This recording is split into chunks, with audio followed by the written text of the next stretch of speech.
everybody. Welcome to the second podcast of the Femme Fatale podcast. My name is Tammy. You've seen me in the previous edition, but today I'm joined by my co-host, and she is also very much interested in the footy scene. We'll do a proper introduction as we go. This is our first monthly update. What does that entail? How are we doing this? What are we going to talk about? All of that. Be sure to stick around. Turn the volume on for a woman's football show. You're listening to Femme Fatale, a women's football podcast. All right, so welcome back, everyone. As you can see, I am now joined by a co-host. Please introduce yourself and let us know why you're joining our little podcast. Yeah, brilliant. Thank you, Tammy. Thank you for the slight intro. My name is Kyra, and I'm really excited to join and be part of Femme Fatale for this month, for this monthly update. Where to begin? I'm a massive football fan. I've been watching and playing football. Well, played more when I was under 13, but watching for years.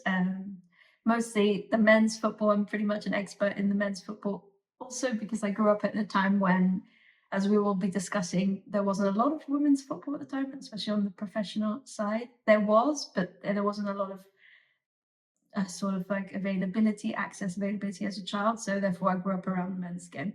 But I'm really hoping to bring a slice of sort of expertise on the game itself, and I'm really excited to discuss all of our topics. So thanks for the invite, Tammy.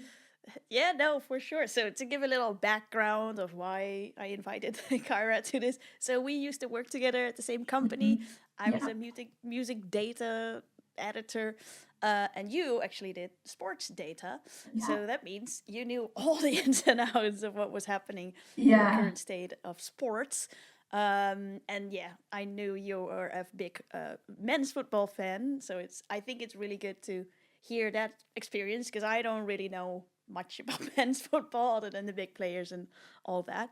So I'm glad you're joining this little podcast. Thank you, and vice versa. I'm learning so much from Tammy, the expert, with all of her shirts from all of the clubs in Europe, and I think it's really a perfect match. Match. There you go. Yeah, so we have not named a segment match yet, but maybe we just came up with an idea. Yeah. So yes, the monthly update. So what does this entail? So going forward, I'll have the weekly updates, which I discussed briefly last time, but also we'll do a monthly update. So in the monthly update, we'll have several segments that will give you all the ins and outs on and off the pitch of what's happening within women's football in Europe. So the first segment we'll discuss is called the footy matches of the month. So that means what matches have occurred in the last previous 4 weeks, but also anything significant that happened with those matches on the pitch, but maybe also off the pitch. The Femme Fatale of the month, which will be our athlete of the month or player of the month, like who was doing exceptional on the pitch or who was actually, in the news negatively. Hopefully that's actually not the case. We'll just keep positive. Can happen in all sports. In all sports, exactly. The spotlight story is our main discussion point. So this is why in the monthly updates you'll see more faces, maybe some guest speakers, because this is going to be our main discussion. Within that section, we'll have an on the spot, like a special focus on what and who, or what, probably who, and why we want to discuss her. And then our updates on diversity, equity, and inclusion. We are a podcast not only about football, but also about what's happening in terms of salary, facilities, all of the developments within women's football. So I called it the flag is up. It's either on or offside updates on how that is going. And then the Off Pitch Antics, so anything that's happening outside of the games, outside of the players, not outside of players, but anything that's not necessarily about the games. And then you called it the Bend It Like Next Month section for our, preview of what's happening next month. So spoiler alert, we'll talk more deeply about the Champions League draw. But yeah, we'll give a little update on how the draw went. The draw went, which literally happened a couple of minutes ago. Yeah, So, breaking news live breaking on news. Fatale. Yeah, exactly. Right, so our first segment, footy matches of the month. All right, so in this segment, as I said before, the footy matches of the month, we will discuss what matches have occurred, if there was anything funny or, anything that happened. So we picked 3 matches. First one was our London derby, Chelsea versus Arsenal. That was it. Oh, there you go. And that was between 2 female managers, Sonja Bonpastor from France and René Slegers from the Netherlands. And a funny thing that the commentators were saying was the last time those 2 met was actually when they both were players and they played against each other against France against Netherlands, and there was only, and I'm not kidding, 34 people in the stands watching this game. So 34 people. So who are we talking here? The parents, maybe some cousins. I mean, it's quite a stat. I do love that commentators come out with these in such a international game, coming out with these sort of stats that shock you, really, if you think about. Of course, we've seen the growth in stadiums. There's been records that's come around, but I think when you see the number 34, you do think, what was it? A conference or just a meeting, a work meeting? What went? Or were they there on accident or something? I don't know. Wow. Yeah, no, it's crazy. It's great. Like, I feel like the staff of both teams are more than 34 people already. Exactly. Nowadays, absolutely. And so they were both players at the time, right? Renee, that's right. Sonja. Yeah. So Renee actually scored the first goal, but then France won 2-1. I'm not sure about when it was, but it's somewhere in the 2000s. So it's not even that long. Well, we are in 2025. But it's not 100 years, is it? No, exactly. It's really not. It's really not. Wow. No. So it's great to see them both be, managers of women's top football clubs now, where they've come from and what they must have seen in their careers. It's pretty incredible. For sure. So very interesting fact. I think it's as you say, it's really nice that commentators give us these facts, because it really puts things in perspective and be like, oh, we've come a long way. We're not there yet, obviously. If we compare it to men, if men is the standard in Europe, at least, then we're not there. So yeah, funny. Anyway, so speaking of audience members or attendance, the 4th largest attendance match was actually in France with our French rivalry match, PSG versus Olympique Lyon. So that was in Paris. And it was the 4th largest attendance for a French women's football match. So there you go. Wow. And they're the top rivals in that league, aren't they? That's right.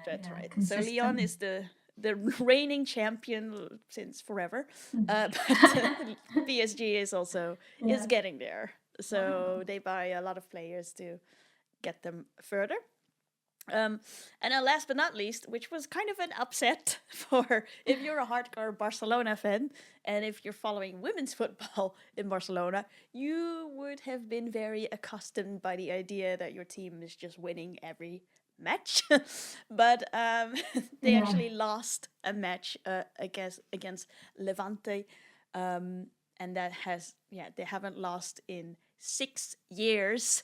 6 years. I had to ask Tammy when we were prepping a little bit. I said home and away, and you were like, 6 years. Put that into perspective. I think you have to be so dominant, and then the question is, why are they so dominant? I mean, why? Yeah. So I think that's a good question. So one of the things that I see with Barcelona, they all have these very, star players. So they have Aitana Bonmatí, who is the two times Golden Ball winner from last year and the year before.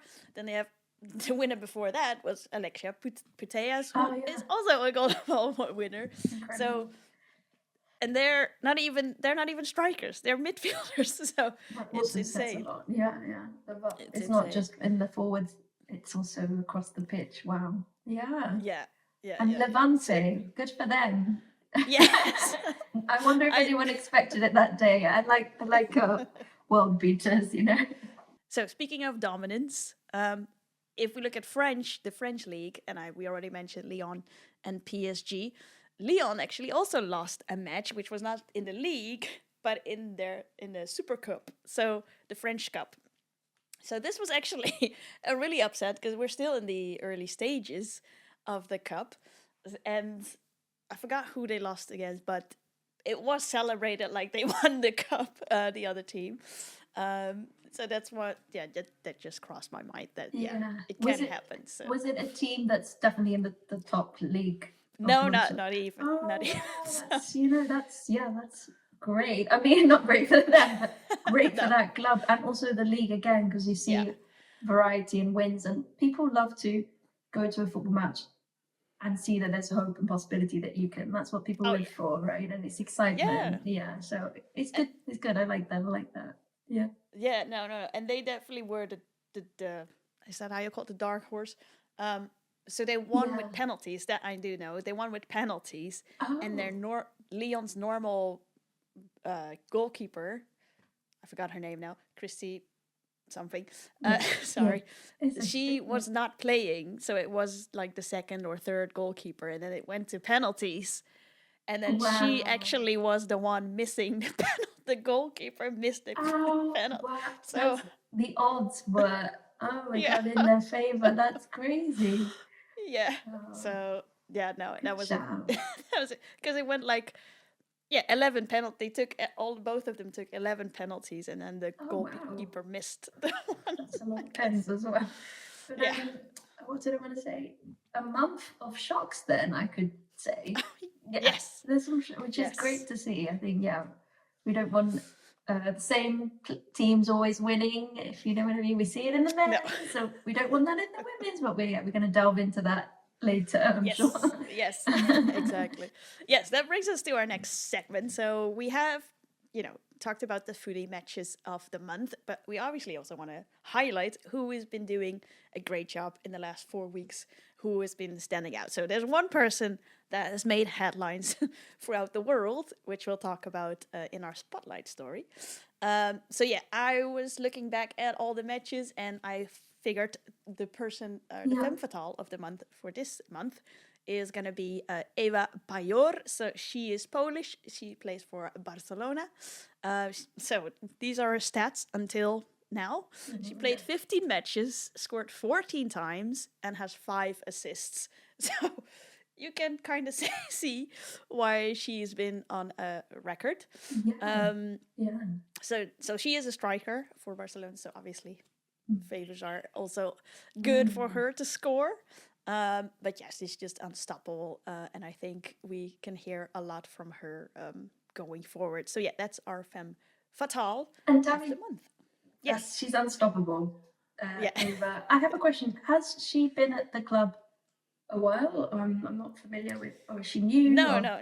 She was signed this season. Yeah, this season for sure. And she came from Wolfsburg, I think. Oh, interesting. Another team that we do see consistently in the Champions League, somewhere around there. Yeah.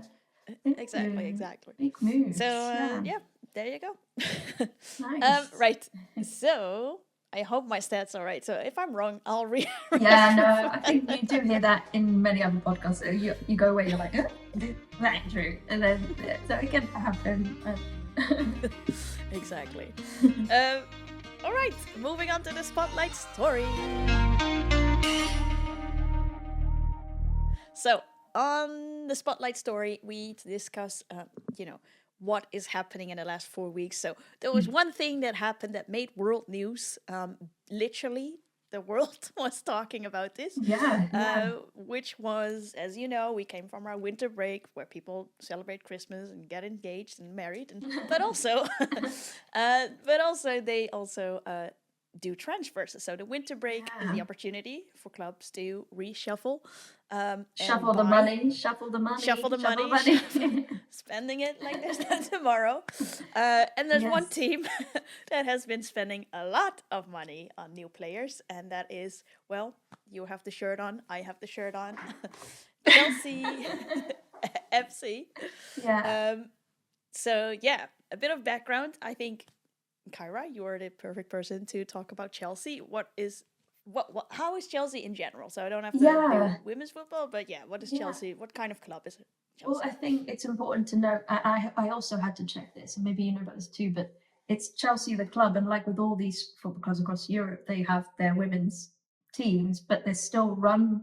The owner, they sort of maybe there's different backroom staff and recruitment, but it's still under one organization, right? And so yeah, historically, so for myself, I started supporting Chelsea in 1998, which was about 2 or 3 years. I'd like to make this point before the money came. And if you know anything about football, you know that Chelsea was one of the first to bring in a lot of money through ownership. That massively changed what we see the Premier League, and not just the Premier League, across Europe's top leagues, what it looks like now. And yeah, so really important to know that there's a lot of money in the ownership, but also spent on recruitment, backroom staff, physios. It's the top of the top. It's really up there, and I think what we're going to go into discuss the money that Chelsea have spent in the winter season is astronomical, and that doesn't surprise me, but it does gives me some questions as well about the future. Oh, so, for sure. Yeah, for sure. No, interesting, because I think what we're seeing, especially in women's football, like the big clubs, the ones we just mentioned, Barcelona, Lyon, and Chelsea, they all have money. Yeah. Which means at the same time, there's a lot of pressure put on the people to excel their performances. So I think there's very much pluses and negatives about spending money. I agree, because what we do want also with the progression, which you've spoken about in the first step, but also episode, is that we want it to progress evenly, because it is and not new, but women's football is still at its very much growth stage in comparison to the men, and we don't want there to suddenly be this massive gap between the teams you just mentioned and then the rest, which are just as strong and have amazing players. It's just maybe the money isn't in Brighton as it is in Arsenal, Chelsea. We wouldn't want that. No, exactly. So let's talk about money that's been spent, and then we'll move on to our top player here. So some notable transfers. So if we talk about Chelsea has attracted the biggest player, which we'll put a pin in for now. Other players that they have attracted. So Kyra Walsh moved from one top club to another top club, basically, from Barcelona to Chelsea. She is British, I think. Yeah, she's from North England. Yeah. Okay, so maybe it makes sense to go back home, but to the south, but still back home. It's just a drive up north. But were you surprised, Tammy, when you heard? Because you probably followed her quite a bit. I mean, I wasn't surprised, because at the same time, I think a lot of Barcelona players, we saw it with Lieke Martens from the Netherlands as well. She played at Barcelona, and then she moved to PSG. Like, at some point, they're just done. Like Lucy Bronze, same thing. She was at Barcelona. She moved to Chelsea also. So I think there's this trajectory of people similar to, moving from Wolfsburg to a big club like Eva Bajor did. You have these teams that are for like certain phases of their career, and then you move on to another team, right?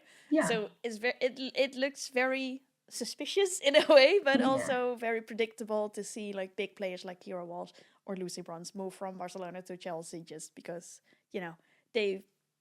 it's if we look at the Spanish league and the way they're playing, it's not as challenging as it playing in the English competition, because there's Yeah. just teams that are up their Yeah. game Yeah. and level of So basically, for their CV, right? Like, just as we are professionals in our own work, yes, we want to build up and experience different leagues, different cultures, and I think it makes sense. But yeah, it is interesting that it's Barcelona and Chelsea a few times that we've seen come up. Yeah. exactly. So Yeah. you don't see, like you said, you don't see them, Brighton buying all these hot Yeah. players, because it's not, it's not there, but Yeah. the money is not there for it. Not yet. I'm Not sure yet, it will. I'm exactly. sure there's going to be some spike. Yeah. If we're still making it podcasts in 5 years, maybe something changed. Yeah, definitely. Let's see. So yeah, other notable transfers. So Chloe Kelly, who was playing for Manchester City, moved back to Arsenal. So she actually played for Arsenal before, but this is going to be on loan for the rest of this season. Interesting. So it wouldn't surprise me if Arsenal buys her out and buy her back from City, but let's see. There was a lot of controversy, and like she actually put out a statement on Instagram saying, whatever the media is saying, I'm gonna make my decisions. So yeah. Do you know if she wasn't being played often at City? Is that why she's gone on loan? Usually that's the way, but yeah. Oh, okay. Yeah. So City is really also trying to be on top, and I'm saying trying to be on top because they have the players to be on top, but they're also very unfortunate that a lot of those players will get injured, and then they have to fill out the gaps and blah blah blah. Right, so they have who they have Vivian Miedema, they have now I'm just blanking out, but they have a lot of good players. Shaw. So Medema is there now, right? Am I right? Is Medema there? Vivian Miedema. Yeah. Good job. So it's an interesting one. I really want Manchester City to do well, but at the same time, they just they're really out of luck sometimes. So I think that's also one of the reasons why Chloe Kelly was like, no, I can't. I want to play. Of course. Yeah, young as well still. Yeah, for sure. Other notable players. So we've seen a lot of American players, which we'll talk about in a bit. Crystal Dunn also moved from New York City, Gotham to PSG. Then locally, me and Kyra are both in the Netherlands, so we do follow the Dutch a bit. So Femke Liefding, who's from AZ Alkmaar, very young, 20 years old, was named best goalkeeper of the under 21 World Cup last year. She moved to Chelsea, which begs the question, is she going to be the first goalkeeper of the squad, or probably not? And we will return to that because we've got some news in our Off Pitch Antics section, which is connected to the AZ player Femke that we were just talking about. Now Chelsea players. Exciting stuff.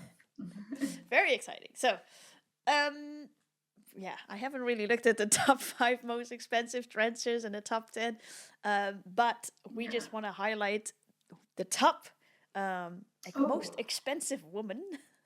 Or you want to say something?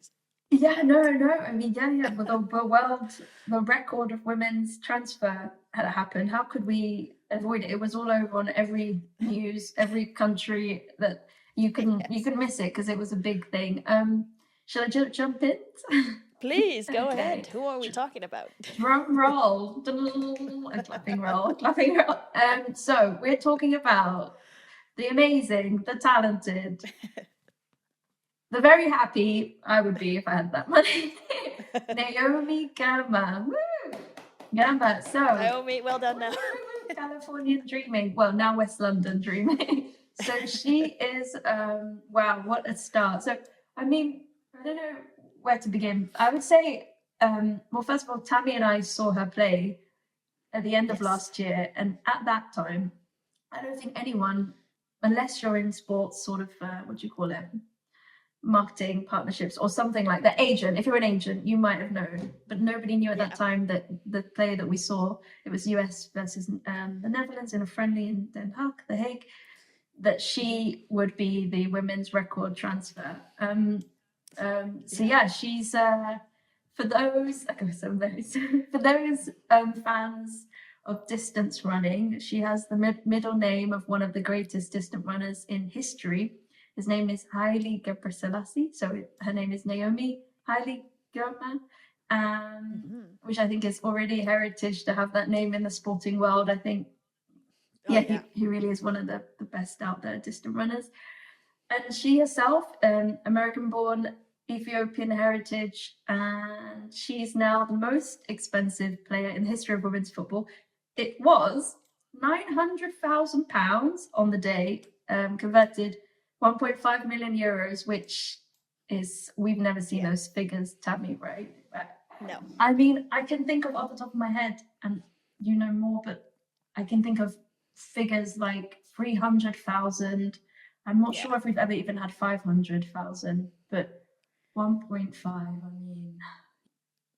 Yeah, no, it's crazy. it's really insane. Incredible. And what was it Emma Hayes said? I think she said that. Yeah, what did she say?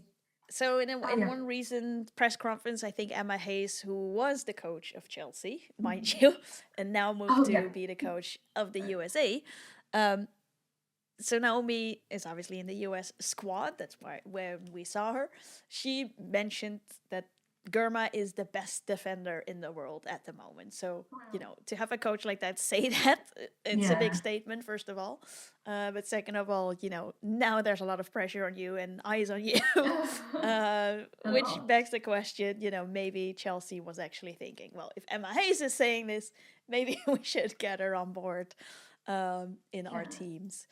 I mean, if you think about, I don't know how much you knew of Naomi before, but because she's still relatively young. I mean, I saw her the first time I saw her, and I really didn't realize, but I got curious because I thought, I honestly thought she looks like me. Often I see features of Ethiopian Eritrean people. So that originally I was like, oh, but then I saw how strong in defense she was, and I got excited. I was like, oh. So I started to Google, and I was like, oh, so she is. And then you go down the sort of history, and that was the 2023 Women's World Cup. Yeah.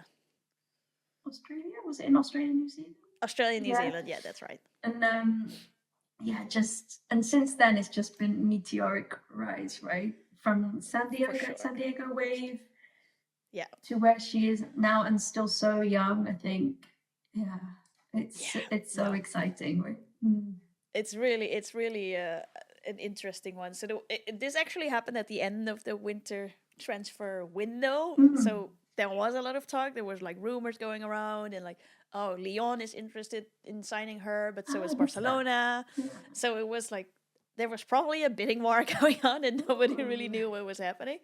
But then San Diego Wave was basically saying, we won't go as low as $1 million, because like in dollars it's like 1 point something. So I think that's why it was pushed and pushed and pushed, and then it was a done deal. She was signed, and then literally the day after was the match against Arsenal, and then she just popped up and waved at everyone like, I'm here. Wow. So in a way, I mean, I'm not an expert in sports finance and selling and everything, but in a way you're saying it's because San Diego pushed for this player that they think is so valuable. And maybe Emma Hayes, being the manager at the time, did Naomi play under Emma? Yeah, she did. Yeah, of course. We saw her live. I get confused because Emma was at Chelsea women for a long time, and then it was like so bizarre. She was also maybe going to becoming the manager, but we have Serena, which we love, of course. But of course. But she they must have pushed for that, and I think that is significant for future values of other players, right? But for sure. But that sort of number. Yeah, insane. So if we look at it from the men's football expert here, so if we look at it from that perspective, it's a fucking bargain. Do you want to look at for that talent? From what we've seen her live. It's a shocking bargain. I mean, off the top of my head, Erling Haaland, he's not the most expensive player. Surprisingly, he's up there, but he's on around £500,000 per week. So What? just to get no, I'm not kidding. I'm not kidding. As of January That's this insane. year, I mean, it's a bargain if she's one of the top up there, and we're saying she is. Yeah. Yeah, that's but yeah, it's it's the astronomical differences. But that's the thing we want to keep an eye on in the women's game, right? We don't want it to go where Haaland and Messi are up there, and then you have poor Brighton. I keep referring to Brighton. Brighton, and then you know, so we want to keep an eye on that. It's definitely something to watch for future transfer windows, right? Oh, for sure, for sure. Yeah, now it's insane. So going back to Naomi. So one thing, we put it at a point here. So she played with, oh, I forgot her name. Let me. So she played with one of her fellow American colleagues, Katarina Masario, in college, which at Stanford, and then played together, I guess, also at San Diego. I'm not sure, but now she was already at Chelsea, so now they're teammates again. So there you go. You don't have to be English. She was also at Stanford as well. Yeah. So they did college football together. Nice. Do you think, because we wonder, I also saw a clip of Alex Scott talking to her, maybe saw after a game, and people were saying, oh, she's trying to get her to join Arsenal. Do you think that has to be a factor, that friends that they grew up with, especially coming across the Atlantic, right? Yeah. For sure. I think one big difference that I do see in women's football, and not necessarily again, I don't really follow men's football, but I think teammates are literally not just only teammates, they're also friends, and they're like very tight. And you're absolutely right. Yeah, no, you can see that in the women's game a lot more. It's not like that in the men's. Yeah. So I saw pictures of Lindsay Horan's wedding, and then there was Girma was also there. Girma was there, and like players of Lyon obviously were there. So it was like this tight. Everybody knows each other. It's not just you're not their rival. They actually hang out together and they chill together. So that makes sense. Yeah, so maybe it's more a factor that they do have a team. Yeah. Yeah, I would say so. Like if I were playing football, which I don't, but I would say that would be a factor. If I can pick, playing with my friends, I would say yes. Yeah. Especially at younger ages as well, right? We should.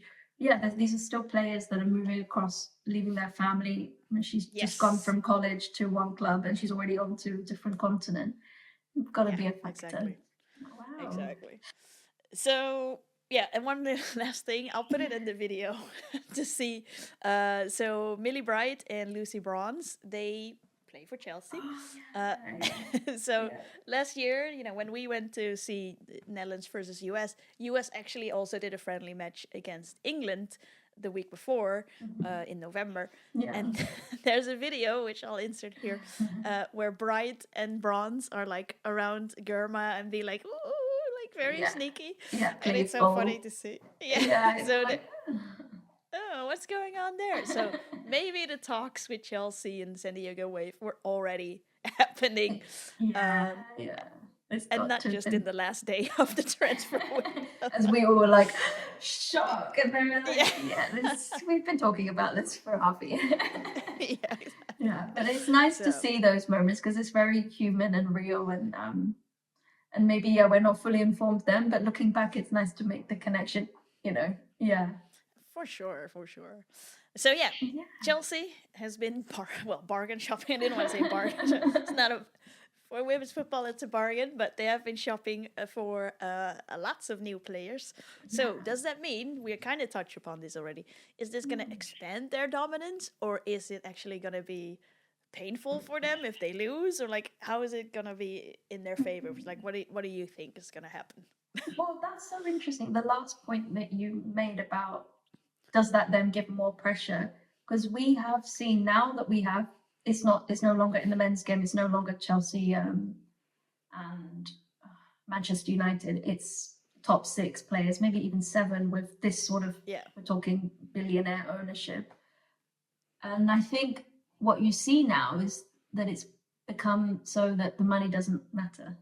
Your management matters more. And I'm not sure we're at that point yet. I will really, now that you mention it, I'm really interested to see how they go on to play, and how Bombasta can manage also that difference in players in one squad, because you don't want there to be division, but you do if you're playing next to a player that's half the price, or I don't know, like especially when you're dealing with these sorts of figures, you do wonder how the manager can control. So I like that you mentioned that. And then I think it's something to watch. And then I think what we really want to be, we've said this privately as well, Tammy, what we really want to be careful of is that it doesn't just become 2 or 3 millionaire clubs and the rest, like the Brightons. I need to find another team.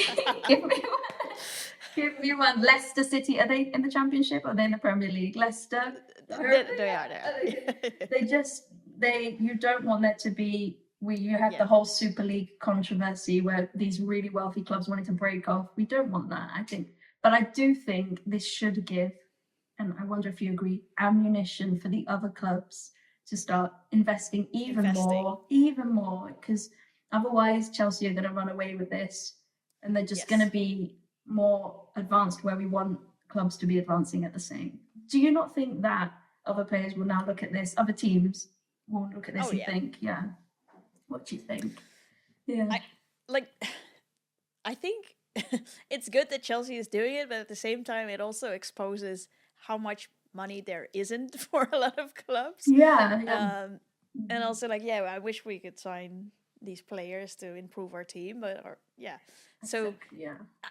I do think it's positive. First of all, I'm really happy this happened because it was literally world news, like literally people were like sending me like, I know, like I know, like, you were informed in the second that it came. But at the same time, it really, it's good change, but then a lot, because it's world news, people are now also thinking, why is there not more money to be spent in women's football? So I really hope people with money, like your investors, your billionaires that buy the clubs, are actually going to think, actually, this might be a good investment because it is it is rising.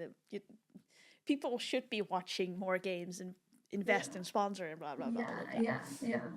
So let's see what happens. So it can only, because it can only really go up from here, because since the time you started watching as well, or even before that, we've seen a difference. But I wonder if are you happy with that speed of change and progression? Oh, yeah. You are? You think so you think just got to continue on with that progression? Yeah, for sure. I think, if you follow the big players and the big teams, it's great. But if you follow, I don't want to say Brighton. If you're one that supports the smaller clubs, you might be like terrified and be like, okay, then why is my team is just gonna face like 15-0 or whatever, because that's what's gonna happen. Like if you put the best players in your team, obviously, or should be. Not saying that it's not going to happen, but there is a risk here for all of this as well. So that is our message to the clubs out there in women's European leagues, because we've got the Champions League, we've got the European Championship, the World Cup. World Cup this year, the European Championship. Euros. We need them to hear that the onus is on them to now invest more, because this train could just drive away and be gone. Yes. We don't. Yes. Good. Yeah. That's our message to you out there. Great. So that was all about Naomi Girma. So she still has yet to play for Chelsea, so I'm not sure when she's actually going to play. She hasn't played yet. It's February 7th now, in case you're wondering when we're recording this. She might be playing this weekend. Oh, cool. Okay.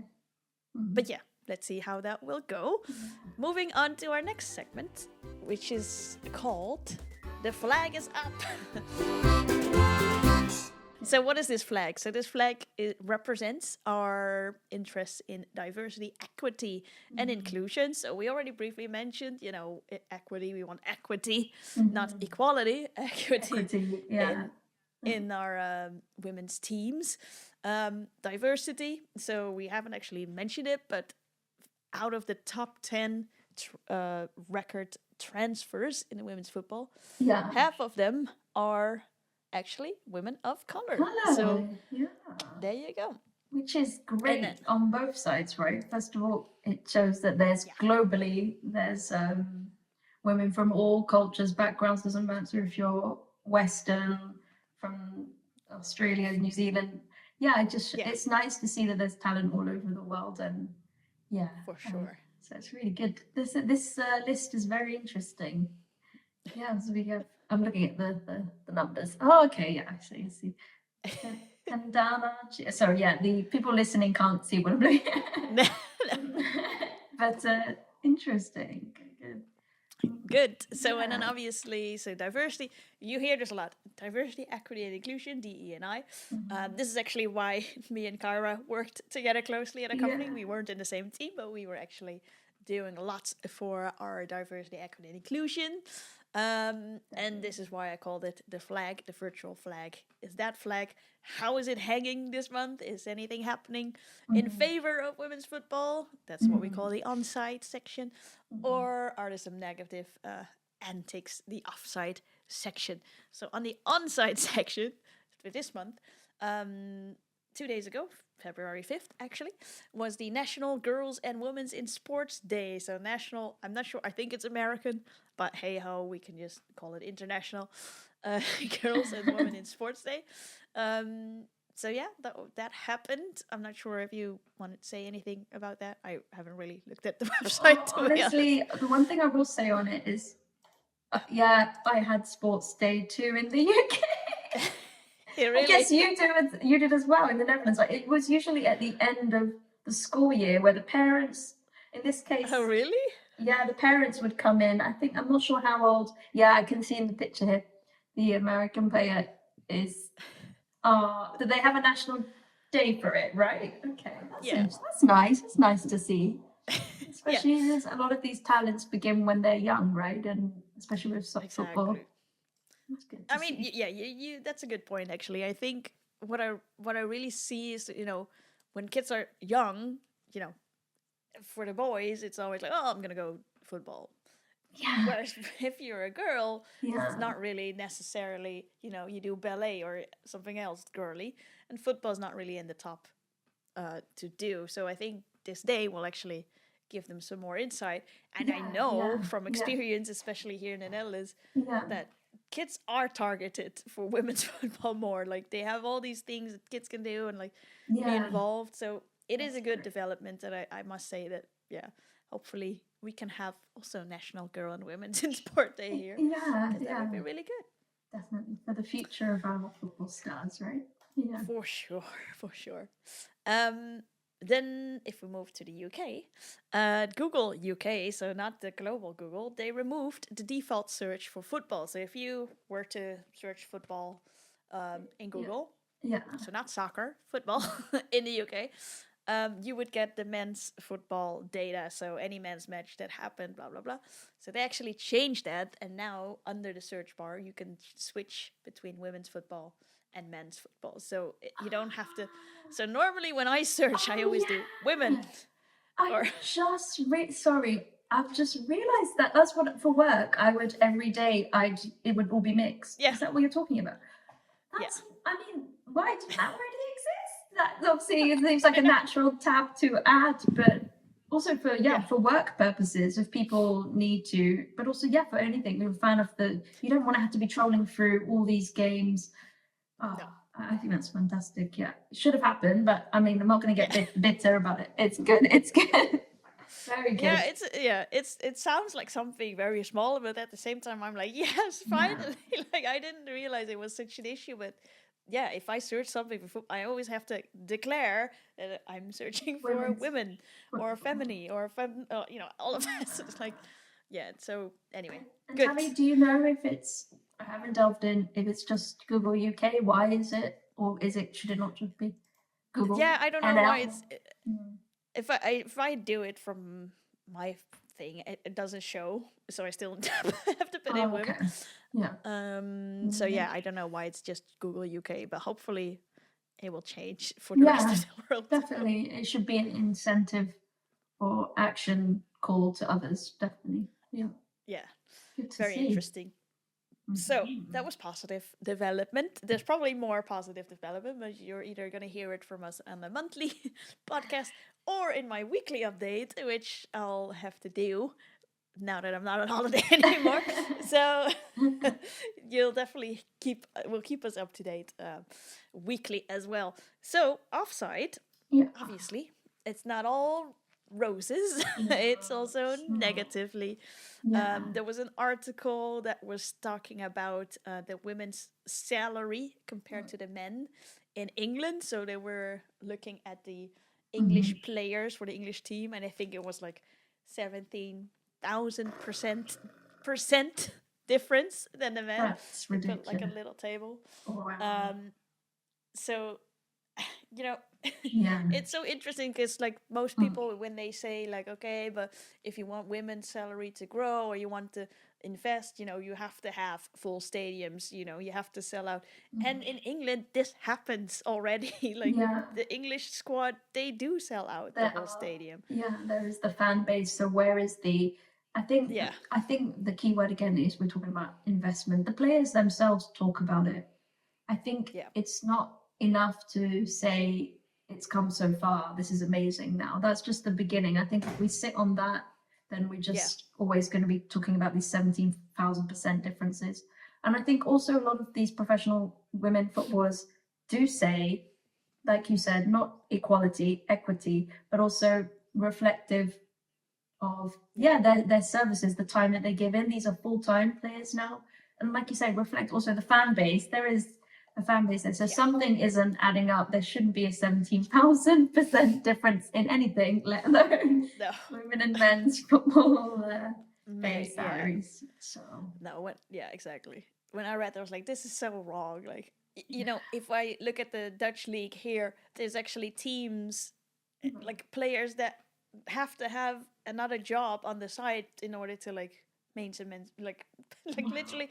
And this is the top tier. You'll see they do have to have extra jobs. Well, these are the smaller clubs, obviously. So I think if we look at the Netherlands, there's a few clubs that have proper facilities, proper salaries. So Ajax, I think PSV as well. But and then there's the smaller clubs like Fortuna Sittard or all of those, where actually Fortuna Sittard is a good one. So the biggest Belgian player was playing for Fortuna Sittard. What's her name? I'm blanking out now. Willaert, Tessa Willaert.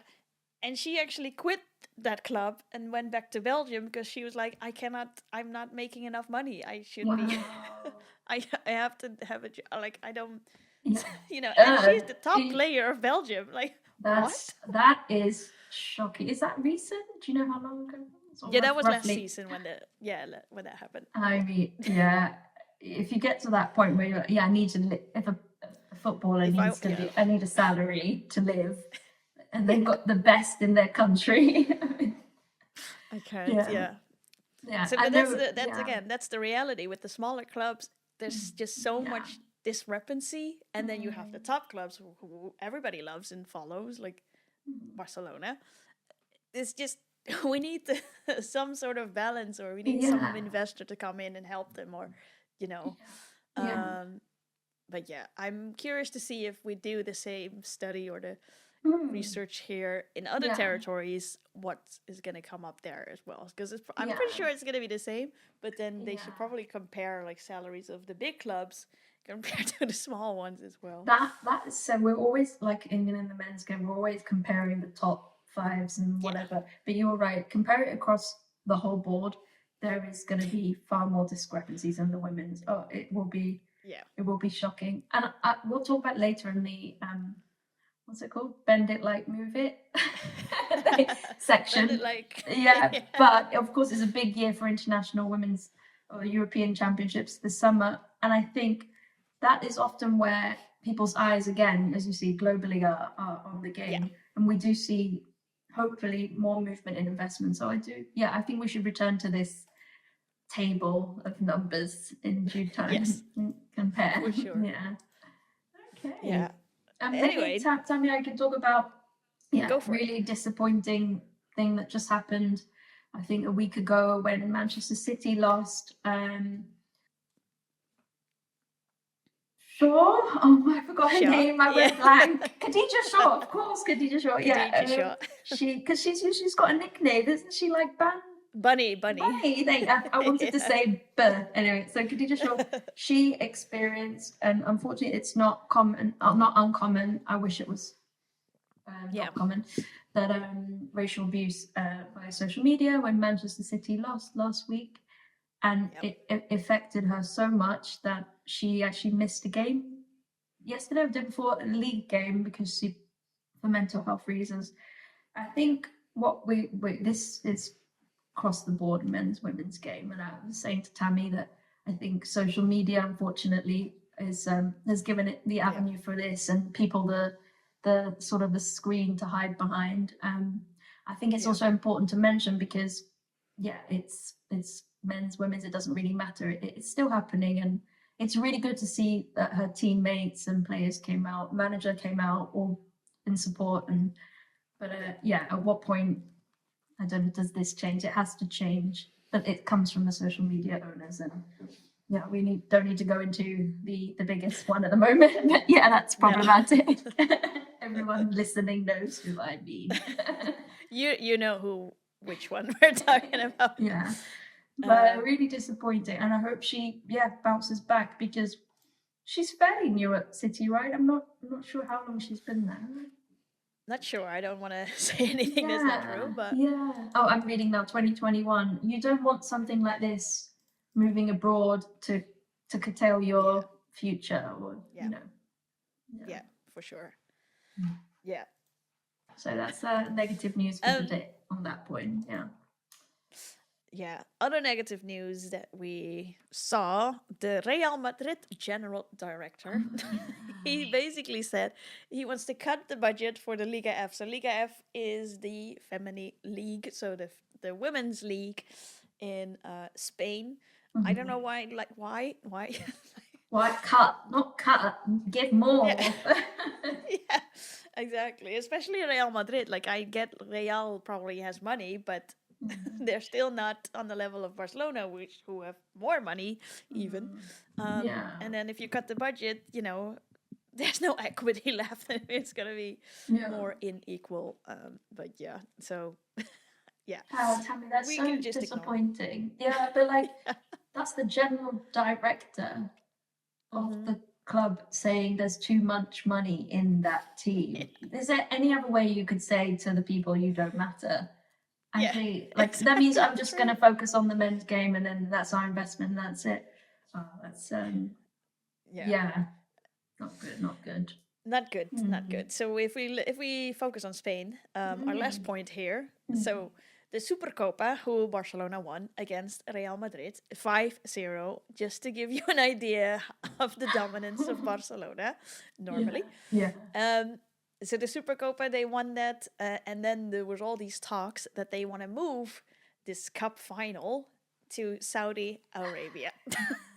Sports washing continues. Yes, the sport washing continues, and now even with the women.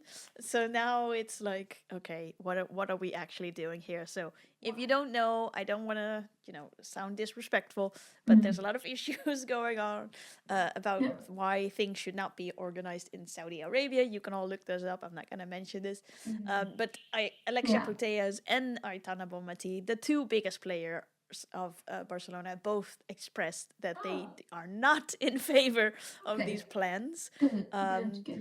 Basically what they said playing in a country where women's right is not even that acknowledged, so they don't even want to do it. So it's not about the sport, it's not about the money, it's literally like going back to the basic, which is human rights, and especially women's rights in a country where it's not that respectful.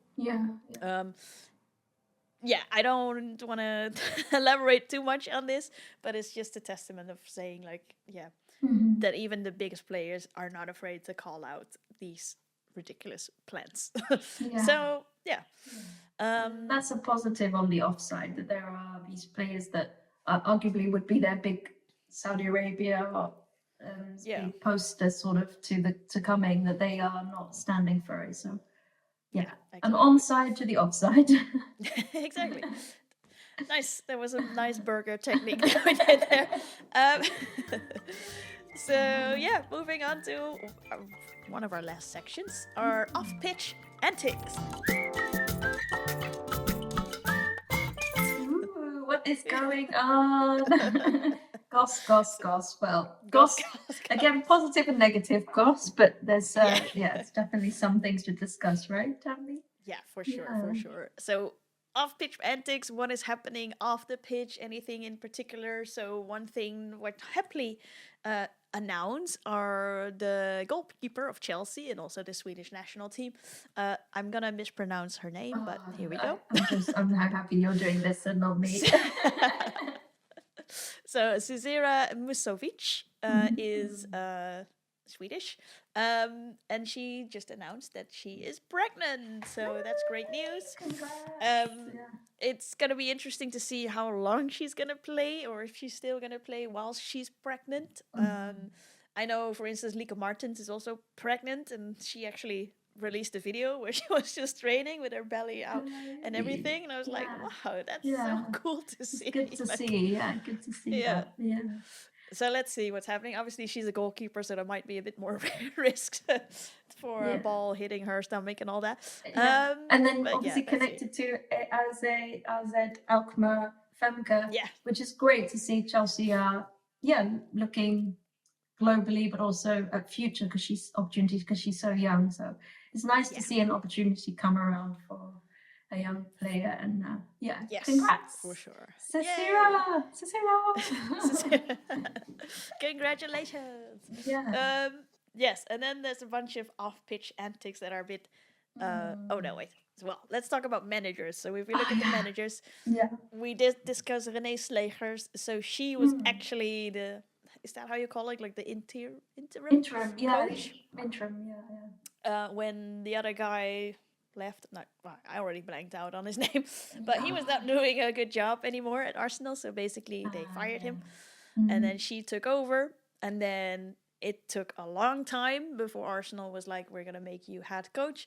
Actually, she didn't she didn't lose any game, and then at the end of last year, basically they were like, okay, we need to continue discussing. So maybe there were just discussions about her salary or whatnot.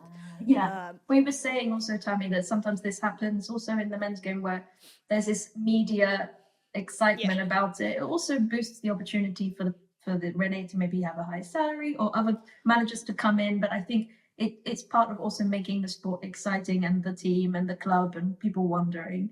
But yeah, it is also a bit like, she is amazing. She's so good. She's proven herself. Just give her the job.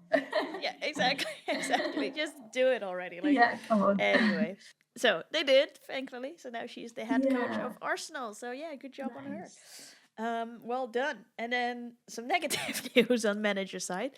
Andries Jonker, the head coach of the Netherlands, and Peter Gerhardsson from Sweden, they're both leaving their national teams at the end of the Euros in 2025. So the Euros will occur in July, and at the end of that, they are both gonna leave. So I don't know what happened there. I totally missed the Andries Jonker. Well, this is quite interesting because you do see this across international managers, that they do announce it before, and it's also this natural trajectory, right? Where they're like, this big tournament, they brought him in, and maybe. But with Andries, I'm a bit shocked because he's not been there that long. How long do you think? So when Serena Wiegman went to England, they had Mark Parson, who was really not doing a good job. So I forgot about him. Yeah, I think a lot of people forgot about him. So he was doing the Euros, I think. Yeah. Obviously Serena won with the Euros, and then Serena won the Euros with England, and then Netherlands I think they lost in the quarterfinals or something. So then they got rid of him, and then Andries Jonker came in. So eventually when he came in, he was talking about rebuilding the team and the young players and blah blah blah. So that's why I'm also a bit surprised, because he was still rebuilding the team, and he said all the experienced players like Danielle van der Donk and all of these older players, they're not old, but like for football years they're old. Definitely, been around, they have to like step up and you know, help the younger players like Esme Brugge and Wieke Kaptein, all of them. Yeah. So I'm not sure why the KNVB, so the Royal Dutch Football Association, said we're gonna have him, let him go. Yeah, I don't know why. I was really shocked. Do you think that, from your opinion, because I think you do rarely see, I think we're reading as well, rarely see pre-tournament announcing that they're leaving. How do you think that would impact the women's team at the Euros this summer? We're going to delve into this later, I'm sure, but do you think that that's not a good thing, basically? I mean, I don't know. It's a good one because, like, if you look at the comments, you know, when this happened, I also looked at the comments, and literally half of them were like, "Yes, he's gonna go," blah blah, and then the other was like, "What? Why?" So I'm not. It's really it really depends on your point of view. Like, I was very surprised and shocked that he was leaving. Then when I read the comments, I was like, "Oh, I guess some people were actually not happy about it." But you know, ultimately, I think the player's opinion is the one that matters, right? So True, very true. Yeah. I don't know what they said, but yeah, I don't know. Maybe it's a money issue. You never know, but it is what it is. Could be. Anyway, so that happened. We'll see. And then there's some trials going on as well. Plural. Yeah, plural. That's ultimately is also reflecting negatively in the media, unfortunately. It is putting a spotlight on women's football and their players. It is. But then at the same time, it's also very negative. So Sam Kerr, the Australian player for Chelsea, she's currently in a battle or a trial with a police officer. So maybe you want to talk about it a little bit. I mean, when we're not lawyers, but Tammy and I know that we've been reading that this is an ongoing trial. So we're not here to say Sam Kerr and the other people we're going to talk about are guilty or not guilty. But I think, as you very importantly said there, it does put a spotlight on the women's game negatively. But I think it's also important that we realize that they are, regardless of gender, human. Mistakes are made, and it's not one gender or another. I think that's not to say that's positive, but it just equity in that, let's say. I think that exactly. But yeah, this case is interesting. I mean, hearing a little about it, you can see that there's some human behavior that what we might have all done. Getting drunk, for example, can happen, we can say, but ongoing. I just hope that it doesn't impact. I hope that other people are not treated differently as a result, because indeed, when in any art or sport, when you have a sports person with fans doing something like that, you always have to think about the role model that they are. And I just hope that it doesn't tarnish many people, including Sam Kerr, because we don't know the final result on that. No, exactly. And even Sam Kerr is a huge star, mind you. She is like she was one of the biggest strikers out there a couple of years ago, and especially around, you know, the Australian and New Zealand World Cup. She was on the cover of the FIFA game and everywhere. So it's sad to see that this, you know, I don't think she made a mistake. It was just an unfortunate, you know, couple of things that she did. So do read up on that if you don't know what we're talking about, because we're not going to elaborate on that. But it is, as you said, you know, unfortunate spotlight for women's game, but it is what it is. We'll keep an eye on it. We'll keep an eye. We'll keep an eye on it. If there's any updates, we'll let you know for sure. And on that topic, we also had the one that made the headlines even further.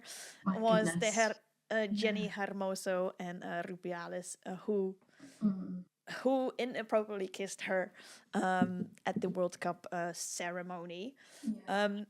So there's a whole Netflix documentary that I really recommend anyone to watch. It's called. Just butt in and say Tammy is the best person, because I'm still watching to watch the Netflix doc. I only know about the kiss, but you've told me that there is much more to it. So please, elaborate. There's so much more to it. It's not just the kiss. There was actually leading up to the World Cup, and then before that, there were people, or the players were already saying, like, this is not okay behavior from our football association. So that's not only Rubiales, but also their head coach and all.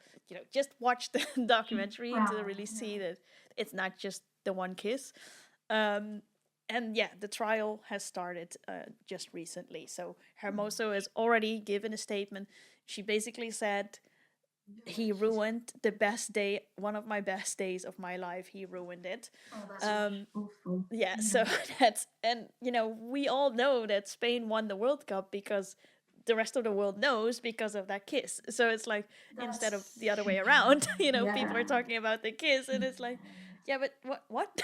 Like, that's like the ultimate overshadowing someone's moment. Whole teams, right? Whole nations, women football, for sure. Spanish women football fans, players. It's really, again, a really bad spotlight on the game. It should have been, like Hermosa said, the best day of her life. But the Netflix doc, it's still available, right? It's still up there? Yeah. So it's called, I don't know the Spanish name, but if you search It's All Over, you'll find it. So okay. It should be. Wow. Yeah.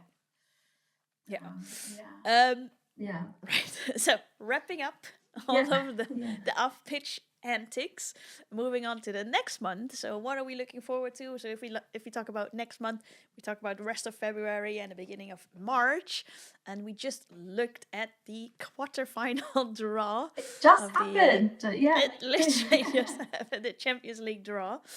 So I have it here on a post-it because it just happened.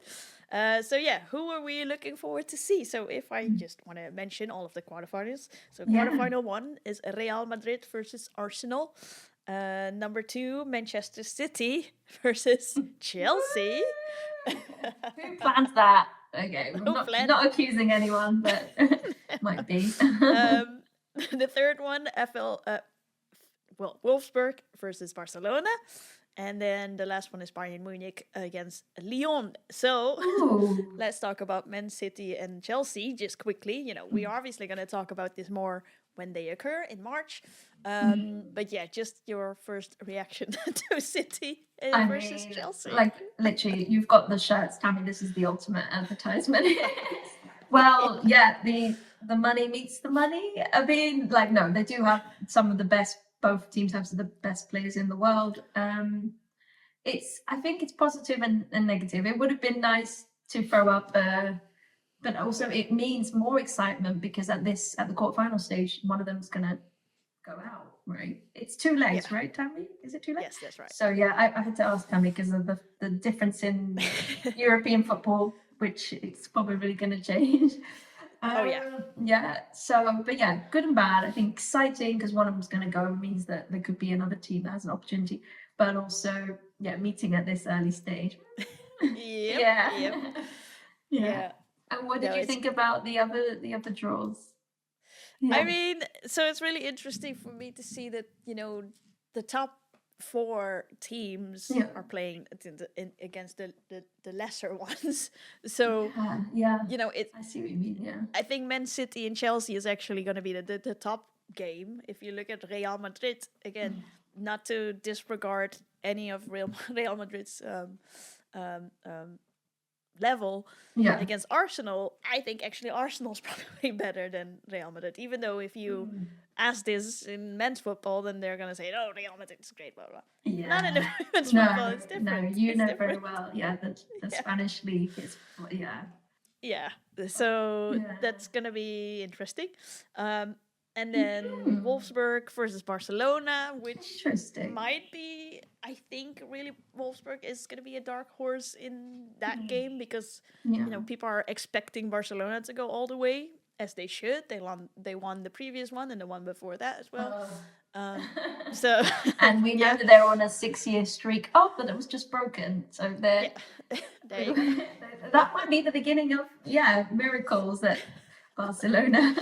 Yeah, and they lost Kyra Wall, so Yeah, true, very true. And then our last one, Bayern Munich against Olympique Lyon. Lyon should win that, but you never know. This is why I think Champions League, anything can happen.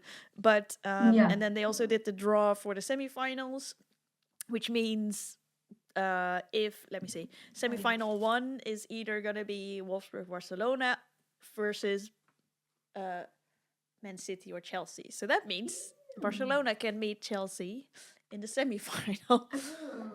Interesting. And then the other two is it can be a Barcelona-Lyon final again, like in the previous year. Yeah.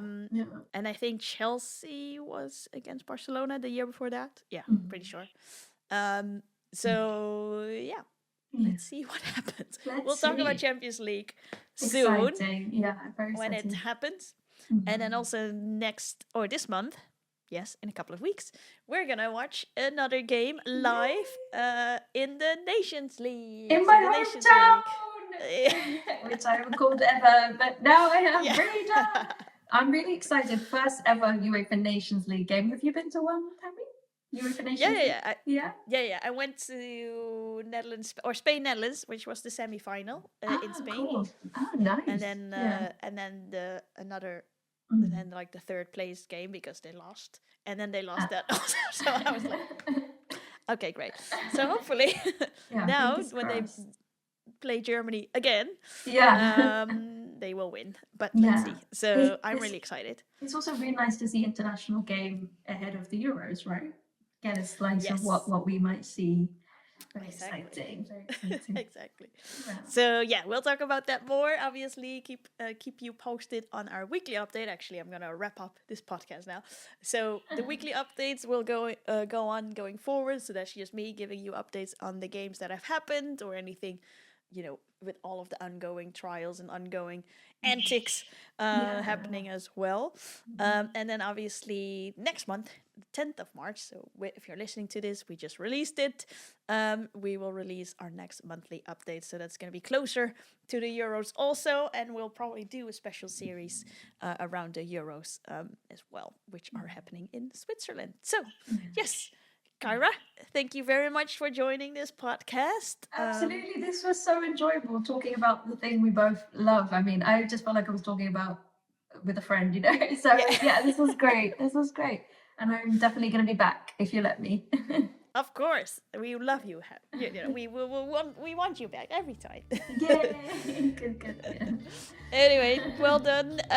I'll see you all. Well, if you're listening to this, thank you for listening. Follow us on social media at Femme Fatale on Instagram, YouTube. I don't have anything else. You can follow us on. Not X. No, just saying. You can cut that out. We do have Threads, so you can follow us on Threads. And then, speak to you later. See you. Bye. Femme Fatale, a women's football podcast.